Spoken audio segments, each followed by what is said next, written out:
Hello friends, எல்லாருக்கும் வணக்கம் and welcome back to my channel அண்ணா பாத்திரம். இன்னைக்கு ரொம்ப சாஃப்ட்டா பெர்ஃபெக்ட்டான இட்லிக்கு என்ன ப்ரொபோர்ஷன்ல மாவு அரைக்கணும், எப்படி ஃபெர்மெண்ட் பண்ணி எடுக்கிறது அப்படின்றது இந்த வீடியோல பார்க்கலாம். வீடியோ பிடிச்சா மறக்காம நம்ம சேனல் ஃபாலோ பண்ணிக்கோங்க. இப்போ இந்த ரெசிபி எப்படி செய்யறது பார்க்கலாம்.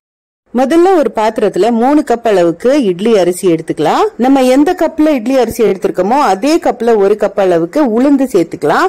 சேர்த்துட்டு 1 டீஸ்பூன் அளவுக்கு வெந்தயம் சேர்த்துட்டு இது எல்லாத்தையும் தண்ணி விட்டு ஒரு 4-5 டைம்ஸ் நல்லா வாஷ் பண்ணிக்கணும். வாஷ் பண்ணதுக்கு அப்புறமா இதுல தண்ணி சேர்த்து ஒரு 4 ஹவர்ஸ்க்கு இதை நல்லா ஊற வைக்க போறோம். சோ இப்போ நான் நல்லா வாஷ் பண்ணிட்டு தண்ணி விட்டுருக்கேன். இதை மூடி போட்டு கவர் பண்ணிட்டு ஒரு 4 ஹவர்ஸ் நல்லா ஊற வச்சுக்கலாம். இப்போ இந்த அரிசி, பருப்பு, வெந்தயம் எல்லாம் பாத்தீங்கன்னா நல்லா ஊறிடுச்சு. இது ஏற்கனவே வாஷ் பண்ணிருக்கிறதுனால நம்ம வேணா வாஷ் பண்ணலாம், இல்லன்னா நம்ம அப்படியே கூட அரைச்சு எடுத்துக்கலாம். பட் நான் ஒரு 2 டைம்ஸ் நல்லா இதை வாஷ் பண்ணி எடுத்துக்க போறேன். நல்லா வாஷ் பண்ணி எடுத்ததுக்கு அப்புறமா நல்ல கிளீனா கிரைண்டர்ல இதை சேர்த்துட்டு நல்ல ஸ்மூத் பேஸ்டா அரைச்சு எடுத்துக்கணும். சில பேர் இட்லி மாவு பொறுத்த வரைக்கும் நல்ல கொரப்பா அரைச்சு எடுத்துக்கணும் அப்படின்னு சொல்லுவாங்க. பட் என்ன பொறுத்த வரைக்கும் நல்ல சாஃப்ட் அண்ட் ஸ்மூதா அரைச்சு எடுத்துக்கணும்.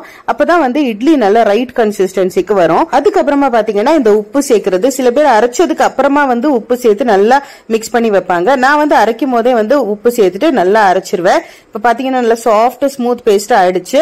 இப்ப இதை வேற ஒரு பாத்திரத்துல மாத்திட்டு கவர் பண்ணி வச்சுக்கலாம். இதை அப்படியே ஒரு 8 மணி நேரத்துக்கு அப்படியே நம்ம கவர் பண்ணி வச்சிடணும்.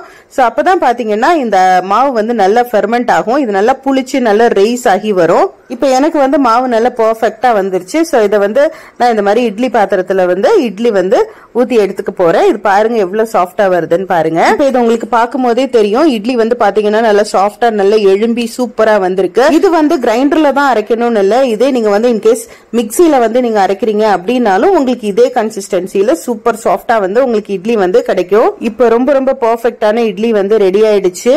இந்த இட்லியோட சாஃப்ட்னஸ் ஒரு நாள் வரைக்கும் கூட அப்படியே ரீட்டைன் ஆகும். நீங்க காலையில நீங்க செஞ்சீங்க அப்படின்னா ஈவினிங் வரைக்கும் இதே கன்சிஸ்டன்சில ரொம்ப சாஃப்டா சூப்பரா இருக்கும். அண்ட் இந்த இட்லியை நமக்கு பிடிச்சது மாதிரி மிளகா பொடி, சாம்பார், சட்னி, கிரேவி எல்லாத்துக்கூடயுமே வச்சு சாப்பிடலாம். ஃபென்டாஸ்டிக்கா இருக்கும்.